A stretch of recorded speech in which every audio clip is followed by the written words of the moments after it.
के साथ भी अदालत ने आज इत्तफाक करते हुए ये ऑब्जर्वेशन दी कि हुकूमत ने हाफिज साद रिजवी की नज़रबंदी के जो नोटिफिकेशन जारी किए थे उसमें शदीद किस्म की बेज़ाब्तियाँ जो है वो सामने आई हैं। हमारे साथ मौजूद हैं हाफिज साद रिजवी के वकील मियाँ परवेज़ हुसैन एडवोकेट। उनसे ये समझते हैं कि सर हाफिज साद रिजवी की नज़रबंदी आप लोगों ने काफ़ी मेहनत की, बहुत आइनी और कानूनी नुकात उठाए, अदालत ने आज किस बुनियाद के ऊपर ये हुक्म जारी किया? अदालत ने 4-5 पॉइंट्स सवाल पूछे हैं गवर्नमेंट के वकला से, जिनमें से एक का क्वेश्चन भी सेटिस्फैक्ट्रीली वो नहीं दे सके, जवाब नहीं दे सके।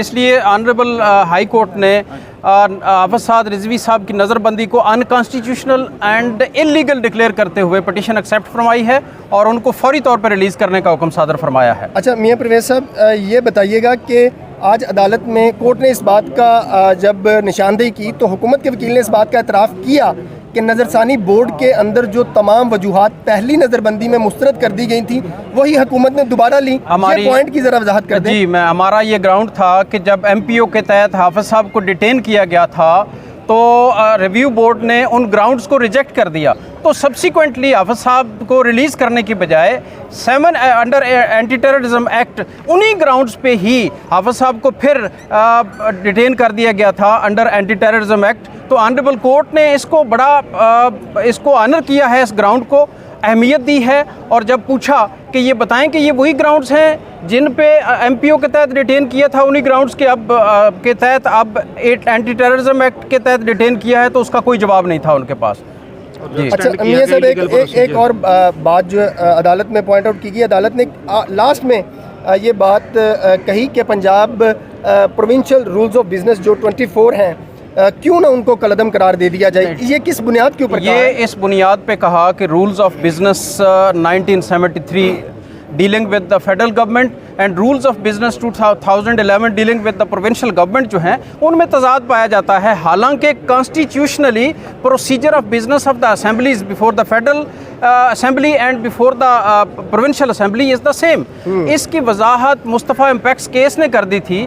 तो ऑनरेबल कोर्ट ने जब गवर्नमेंट के वकला से पूछा कि ये बताएं कि ये जो आपके रूल्स ऑफ बिजनेस के फ़लाँ स्पेसिफिक प्रोविजंस हैं, ये रूल्स अल्ट्रा वायरीज हैं, तो इनका क्यों ना स्ट्रक डाउन कर दिया जाए, तो उसका कोई जवाब नहीं दे सके थे, बल्कि उन्होंने सरेंडर कर दिया था कि ये बात मुअज़्ज़ज़ अदालत ठीक कह रही है कि there is some contradiction in law regarding the federal rules of business and that of the provincial rules of business. तो इसलिए ऑनरेबल कोर्ट ने रूल्स ऑफ बिजनेस के कुछ हिस्से dealing with specific detention and procedure of the assembly उनको भी struck down कर दिया है। उसको भी स्ट्रक डाउन कर दिया है। आपने सुना कि जो हाफिज साद रिजवी की नज़रबंदी के लिए Punjab provincial rules of business 2011 की जिस रूल का 24 का सहारा लिया जा रहा था उसको भी लाहौर हाई कोर्ट ने गैर आईनी गैर कानूनी करार देकर जो है वो ऑब्जर्वेशन दी है कि क्यों ना इसको भी जो है वो कलअदम कर दिया जाए, क्योंकि वो मुस्तफ़ा इम्पैक्ट्स का जो कानून है उससे जो है वो मुमासलत नहीं रखते थे, इसलिए कोर्ट ने ये ऑब्जर्वेशन दी है। मैं आपको आज की सारी अदालती कार्रवाई के बारे में अपडेट कर दूं कि लाहौर हाई कोर्ट। अच्छा सर, बताइएगा कि आज की अदालती कार्रवाई आपकी जानिब से क्या मौक़िफ़ इख्तियार किया गया और हुकूमत की जानिब से क्या क्या दलाइल दिए गए? हमारी तरफ से मौक़िफ़ इख्तियार किया गया था कि हाफिज साद रिजवी की डिटेंशन जो है वो अनकॉन्स्टिट्यूशनल है, इल्लीगल है। इवन के प्रोसीजरल इरेगुलरिटीज़ एंड इलीगैलिटीज़ कमिट की गई हैं। यहाँ तक कि रिव्यू बोर्ड ने ये तक डिक्लेयर कर दिया था कि गवर्नमेंट ने विद मेलाफाइडी बेईमानी बदनीति के साथ हाफिज साद रिजवी को उसके पॉलिटिकल इन्फ्लुएंस की बुनियाद पे डिटेन किया हुआ है ताकि वो कोई पॉलिटिकल बेनिफिट ना ले सकें। तो ऑनरेबल हाई कोर्ट ने इन आर्गूमेंट्स को तस्लीम फरमाते हुए, आनर करते हुए आज पटिशन को जो है वो एक्सेप्ट फरमाया है और डिटेंशन को इलीगल डिक्लेयर कर दिया है, अनकॉन्स्टिट्यूशनल डिक्लेयर कर दिया है और आज ही हाफिज साद रिजवी की रिलीज़ का ऑर्डर जारी फरमा दिया है। अच्छा, इससे पहले भी नज़रबंदी का जब हुक्म जो है वो कलअदम हुआ था तो फिर दोबारा नज़रबंदी की उन्होंने पंजाब हुकूमत की जानिब से एक नोटिस आया था, नोटिफिकेशन आया। आप क्या समझते हैं कि कोई और हरबा जो है वो हुकूमत अपनाएगी अदालत के अहकामात के बाद? देखें जी, गवर्नमेंट की बदनीति पे को तो कोई किसी को अब शक नहीं रहा कि गवर्नमेंट जो है वो इलीगली और डिसऑनेस्ट बुनियाद पे एक्ट कर रही है।